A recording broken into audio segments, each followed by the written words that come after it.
قرآن مجید منفرد الوحی کتاب ہے۔ اس میں درج حقائق، سائنسی علوم اور جدید منطق یعنی لاجک کے اصولوں کے منافی نہیں ہیں، بلکہ ایک دوسرے کو کمپلیمنٹ کرتے ہیں۔ فرق صرف اتنی ہے کہ قرآن نے 1400 سال سے قبل جو باتیں دنیا کو بتائیں، ان کی تصدیق میں سائنس نے کافی وقت لگایا۔ کائنات کے وجود کے حوالے سے قرآن مجید میں 300 سے زیادہ بار بالواسطہ اور بلا واسطہ تذکرہ ہوا ہے۔ قرآن میں کائنات کو زمین اور آسمانوں کے طور بیان کیا گیا ہے۔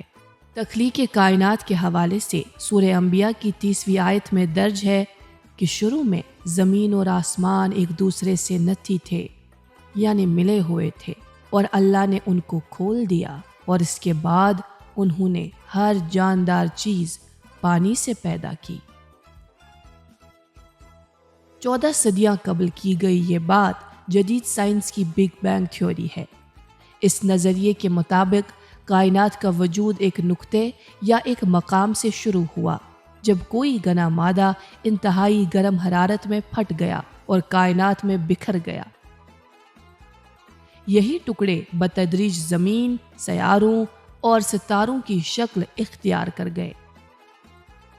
سائنسی تاریخ میں بگ بینگ تھیوری کا سہرا بیلجیم کے پادری، ریاضی دان اور فزکس کے استاد جارج لیمیترے کے سر باندھا ہے، جس نے 1927 میں اپنے ریاضی کے اصولوں کی بنیاد پر اس نظریے کو دنیا کے سامنے رکھا۔ پہلے انہوں نے بتایا کہ کائنات کی شروعات ایک مقام سے ہوئی، اور 1931 میں مزید وضاحت کر دی کہ شروعات ایک بنیادی ایٹم سے ہوئی۔ بعد کے سائنسدانوں نے اس نظریے پر اور مزید کام کیا، بتایا کہ کائنات کا وجود ایک انتہائی گرم اور گھنے مادے کے پھٹنے سے شروع ہوا، اور اس مادے کے ٹکڑے کائنات کی وسعتوں میں بکھر گئے، سرد ہوتے چلے گئے۔ جہاں تک لفظ بگ بینگ کا تعلق ہے، یہ لفظ پہلی بار برطانوی ماہر فلکیات فریڈ ہوولے نے دنیا کو دیا جب وہ مارچ 1949 میں BBC انٹرویو پر لیمیترے کے حوالے سے بات کر رہے تھے۔ بگ بینگ کو سمجھنے کے لیے اب بھی کام ہو رہا ہے۔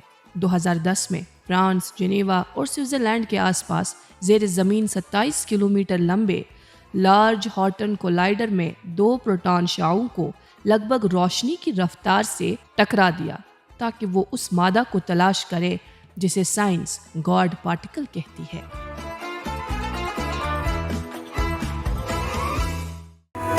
خیبر سیمنٹ، دل سے بناؤ۔